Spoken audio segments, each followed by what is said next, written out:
Okay, so this is part 3 of the power simulation tutorial. In this video, I'm going to show you how we can actually turn the model that we've been using in the last couple of videos into a much simplified version using the Simscape library. So before you start doing anything in this video, first you're going to want to download the Simscape library. So to do that, I'm just going to add-ons here.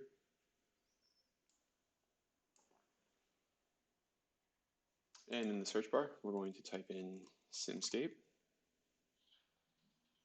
And what you're going to do is you're going to download Simscape, Simscape Electrical, and Simscape Driveline. So to download the library, just click on Simscape, and there will be an install button here. I already have it installed on my machine, so you don't have to, or I don't have to do it, but you'll have to do that for those 3 libraries before you start the tutorial. Okay, so now we're going to open up Simulink.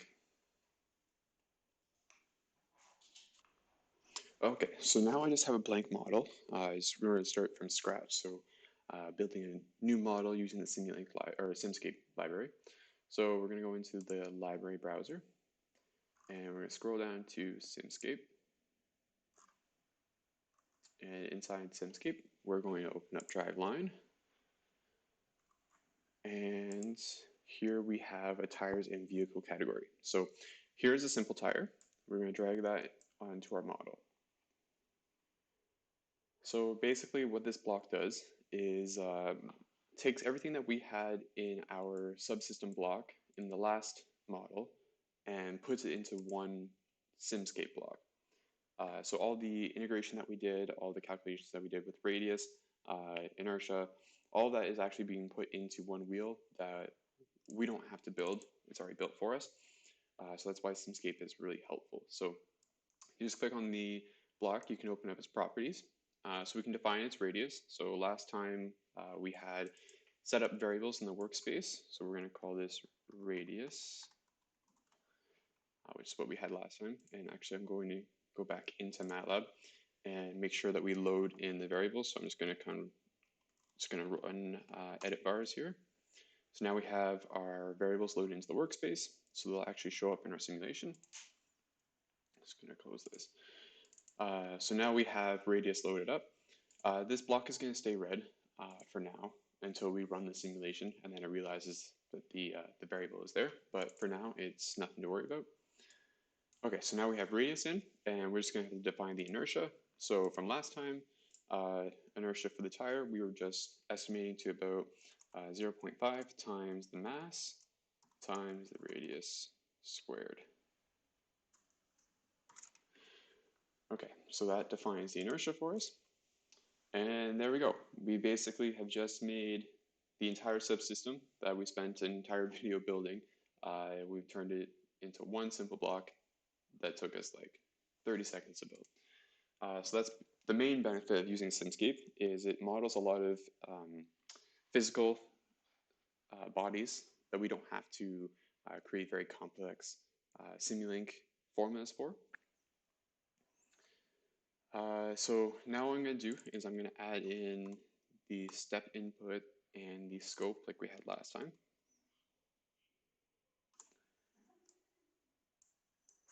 Now, what you think you would be able to do is just connect these right up together so that the step feeds into the tire and the tire then feeds into the scope. It doesn't work that way using Simscape.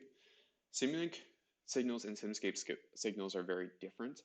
Simulink is just basically sending in values with a time parameter, whereas the Simscape signals, they have multiple values stored with time parameters. So for example, if you're doing a rotational body, that signal has both the torque applied to the signal and the velocity, position, that sort of thing in the signal as well. So we actually have multiple dimensions to the signal.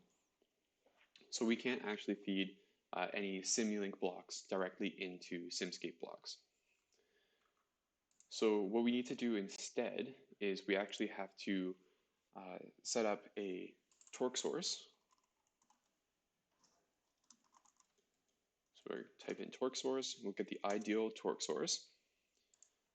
This is going to allow us to apply torque to the wheel using the Simscape signals, and we're just going to flip this, make it a little bit cleaner, and we can connect this up directly. So this A import block takes torque.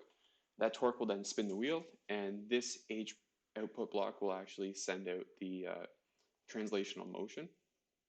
So in order for us to actually see like how this wheel is moving, we'll need a translational sensor, ideal translational motion sensor, and we'll just connect it up like this. And then the next thing that we need are grounds. So just like in electrical circuits, these mechanical, we'll call them circuits, also need ground references. So for the rotational, we need rotational reference. Okay, so mechanical rotational reference. I'm going to hook this up to the C port. And then we're going to need translational reference. And we're going to hook it up to this C port. So basically what's happening is you're feeding in a ground reference to a torque source. So you can think of this torque source kind of as like a voltage source in an electrical circuit. So you're applying, you're taking a ground signal and you're stepping it up to whatever torque input you're putting into this S signal here. And then sort of the same thing with this motion sensor. It's kind of like using an ammeter. So you're having the translational motion feed into the source or into the sensor, and then the sensor is then emptying into ground. So it's just collecting all of the information as it goes through. Now what we're going to need to do is actually add signal converter blocks. So there are Simulink to PS converter blocks. PS basically stands for physical signal. That's what is fed into the Simscape blocks to basically give them constant values. So if you're trying to feed a certain value, so this value that's being fed into the torque source will determine how much torque is going to be inputted into the tire. So these physical signals are what you use to send values to these blocks. So now that we have a Simulink to PS converter block, we can actually connect Simulink blocks into it. So now we can actually feed a step input into the torque source. We can do the same thing with the scope. So now we're going to need physical signal to Simulink converters. So PS to Simulink. We'll need that for this output and for the other output as well.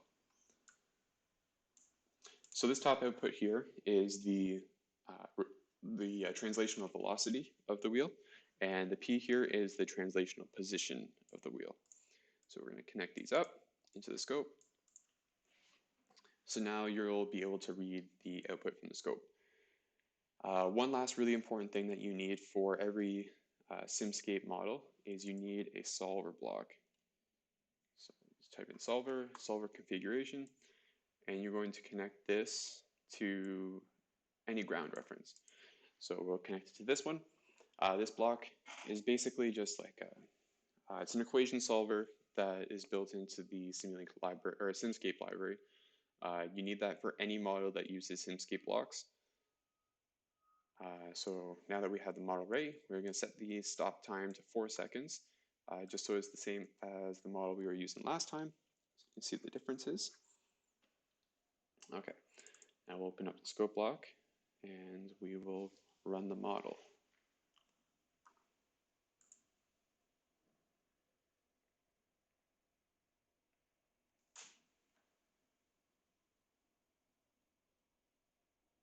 Okay, so as we can see here, let's get the measuring tool out.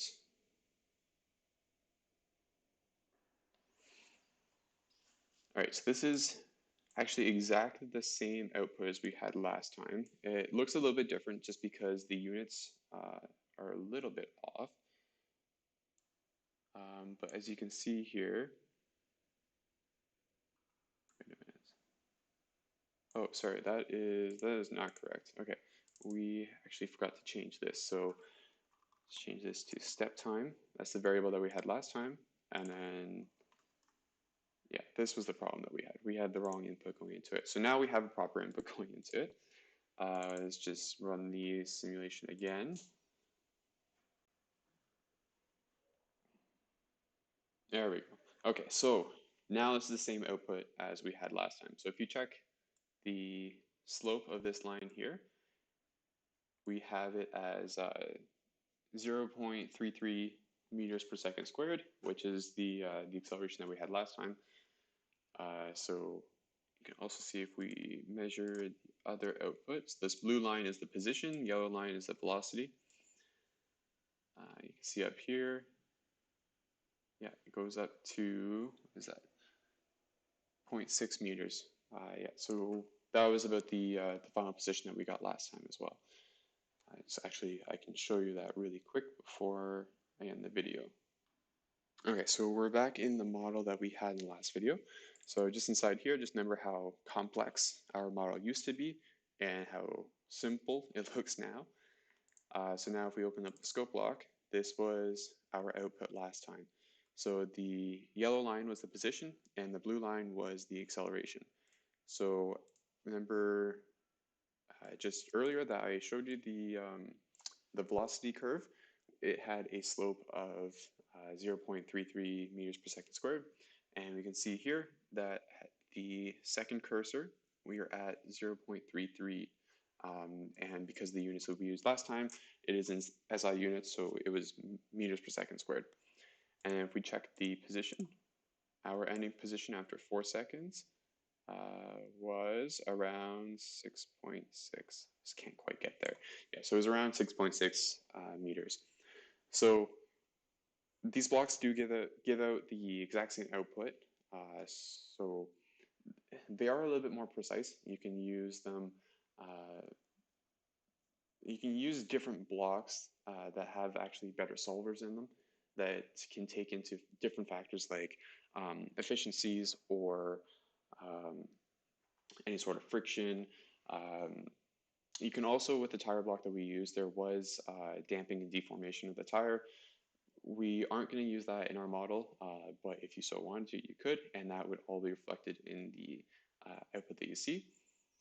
So yeah, Simscape is really, really helpful for that.